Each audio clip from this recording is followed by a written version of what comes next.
Are you tired of seeing EVs and hybrids popping up everywhere? Are you tired of gutless CVT transmissions? Do you want a fuel-efficient daily driver without people assuming your sexual orientation? Do you want to confuse everyone at your local gas station? Well, what if I tell you, yes, you can own one of the most scandalous pieces of automotive history. Introducing the Volkswagen Jetta TDI, armed with a turbo diesel engine and a very disproportionate torque to horsepower ratio. It promises great fuel economy with a small compromise in emissions testing ethics. Good day, ladies and gentlemen. Welcome back to Seize the Speed, and as you might have guessed by now, to the right side of me is a 2012 Volkswagen Jetta TDI. Yes, this is a Dieselgate era Volkswagen Jetta. More specifically, this is my Dieselgate era Volkswagen Jetta, and I just bought this as a daily driver, not knowing a whole lot about it, and to be honest, it's starting to find its way to my heart.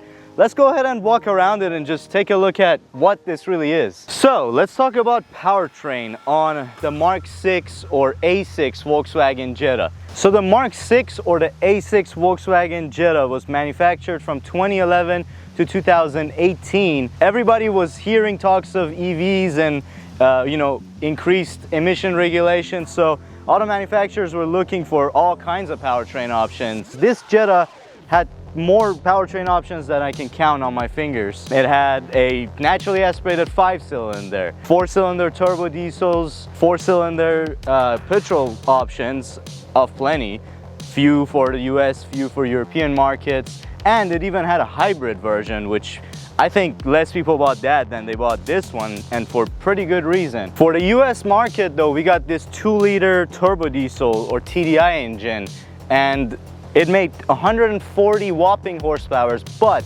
made 236 pound-feet of torque, and you definitely feel it. You could also get this powertrain mated to a manual transmission, or like this one, to a 6-speed DSG or Volkswagen dual clutch transmission. So yeah, I would say it's quite a bit different than your modern hybrid CVT alternatives. But this Jetta TDI, and in fact every Volkswagen TDI engine of this era, had a pretty dark secret.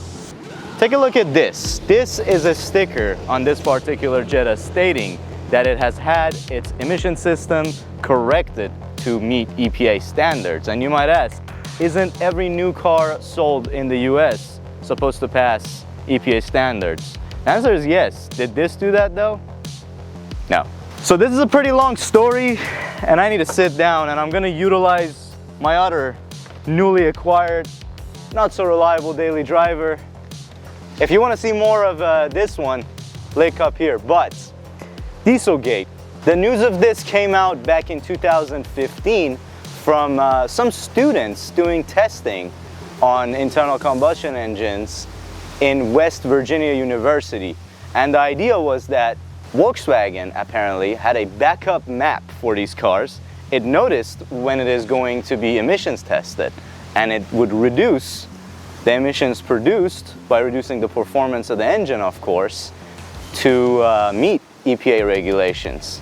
Once this news came out, there was a pretty big move, pretty big ripple for the entire Volkswagen group. I mean, it's pretty embarrassing, and you can't just say that was a mistake, that was intentional. So Volkswagen had to go through multiple lawsuits, deal with this, fix these cars or buy them back. As you can see, this one is one that Volkswagen fixed, and the previous owner, actually previous owner, sold it because the car no longer got the reported 50-something miles to the gallon, and it is now only capable of about 34-35 mpgs combined, which is still pretty good. But nonetheless, it was a pretty interesting scandal. And with all that being said, this was a pretty monumental moment in the automotive history, because after that, everything had a significant shift. EPA started cracking down on all diesel motors, causing the death of diesel cars, not trucks, but diesel cars. So as of right now, in 2024, there are 0 diesel cars that you can buy in the United States. These are the last remaining diesel cars with pretty good fuel economy, with all the good stuff about them, with all the torquey little goodness. They're all gone. And on top of that, Volkswagen was fined, and they had to start something that we know today as Electrified America to support the infrastructure of EVs. So I guess now you know what replaced these little nuggets. Let's go ahead and take a look at the interior of this Volkswagen Jetta TDI, and this is a premium package. And as you can see, it has a few options, knickknacks like heated seats, leather seats, and it has a Fender audio sound system, which actually sounds pretty good, pretty nice bass. And all that came at the low price of $26,120, which is pretty solid for the type of economy that you would get out of this. I mean, it says expected range for most drivers 34 to 50 on the highway, which, you know, this is EPA when they were happy with Volkswagen, right? Good, clean, fun. Yeah, okay.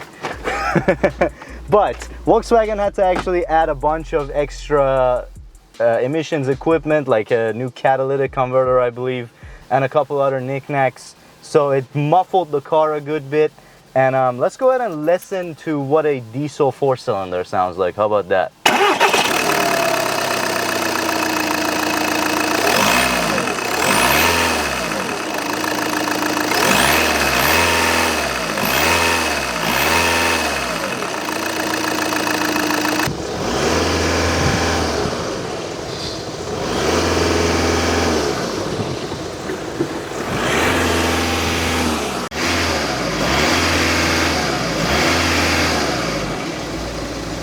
All right, driving this beast of a 2012 Volkswagen Jetta TDI.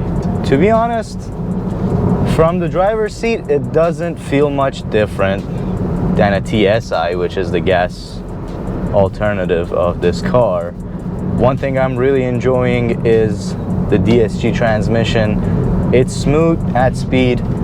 It is kind of engaging, honestly. It's not bad, especially if you put it down in sport, and it shifts pretty quick. I mean, this is back from the parts bin era of Volkswagen, where you would have the same key used for this car on a Murcielago or a Bugatti Veyron.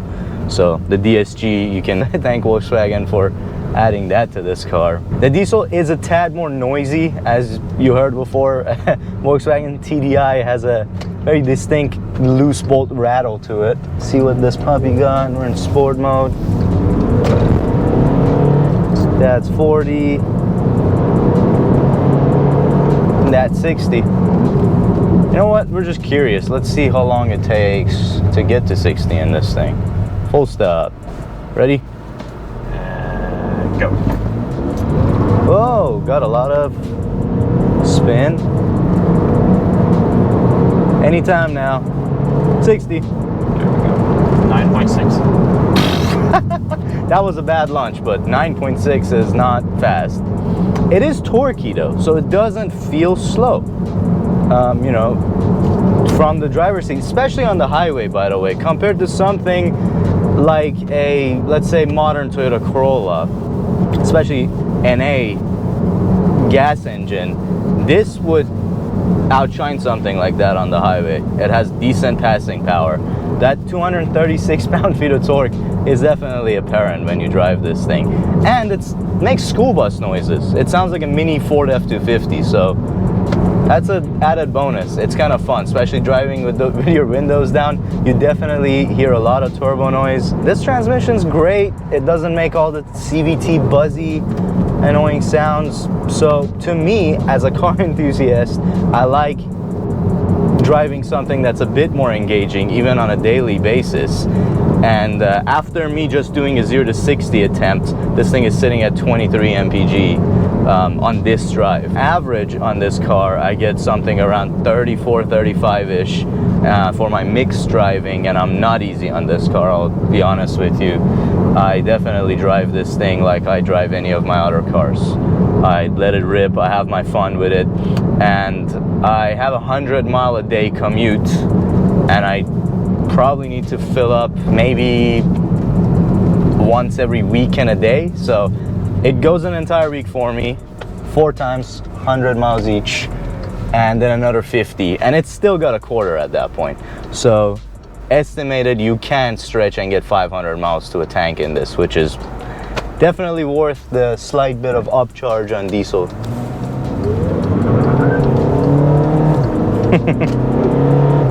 I mean, you're shifting, your red line's at 5,000 and we're shifting at 4,000 and change. It's definitely a diesel, but the boost makes it fun. If you're from Europe watching an idiot in America driving a very common car in your country, I apologize for wasting your time. But to us, this is pretty rare. So this is my first and only diesel car that I've been around, and I just thought I'd share the experience with you guys. If you're looking for something fuel efficient and you don't necessarily want to bite the bullet and just be another guy in a hybrid, Toyota or Honda, these are good cars. They're, I would say, not dead reliable, but they're pretty solid for what they are. As long as transmission fluid changes happen, they have a couple of odds and ends with the emission system. None of them are super expensive though, all a few $100 to get the parts and easy to fix it yourself.